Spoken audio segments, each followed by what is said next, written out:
നമുക്ക് ഈ പൂ തിളപ്പിച്ച് അതിൻ്റെ എസൻസ് എടുക്കാം. അപ്പോൾ ഈ പൂവും ഈ വെള്ളവും കൂടി നമുക്ക് തിളപ്പിക്കാൻ വെക്കാം. ഈ തിളച്ച വെള്ളത്തിലേക്ക് നമുക്ക് പൂക്കളിടാം. പൂവ് എത്രയുണ്ടോ അത്രയും നമുക്ക് ഡാർക്ക് കളർ കിട്ടും. ഈ വെന്ത പൂവ് നമുക്ക് അരിപ്പയിലേക്ക് മാറ്റാം. പൂവിൻ്റെ കളറൊക്കെ വെള്ളത്തിലേക്ക് വന്നിട്ടുണ്ട്. നല്ല നാച്ചുറൽ കളറാണ്, നല്ല അട്രാക്റ്റാണ്. നല്ല ഇത് വെച്ചിട്ട് എന്തുണ്ടാക്കിയാലും നല്ല എന്താ പറയുക ഒരു ഭംഗിയാണ് കാണാനായിട്ട്. ഇത് നമുക്കൊരു സ്ക്വാഷാക്കി മാറ്റാം. ഇതിലേക്ക് ഒരു 3/4 ഗ്ലാസ് പഞ്ചസാര കൂടി ഇടുകയാണ്.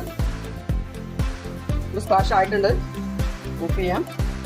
നമുക്ക് ആവശ്യത്തിനുള്ള ജ്യൂസ് ഇതിലേക്ക് ഒഴിക്കാം. വെള്ളം ഒഴിക്കാം, തണുത്ത വെള്ളം, സോഡ, അങ്ങനെ എന്ത് വേണമെങ്കിലും ഒഴിക്കാം. ഐസ് ക്യൂബൊക്കെ ഇടാം. ഇതിലേക്ക് നമുക്കൊരു നാരങ്ങ നീരും കൂടെ ഒഴിക്കാം. ഇതിൻ്റെ കളർ ചേഞ്ച് ആവും.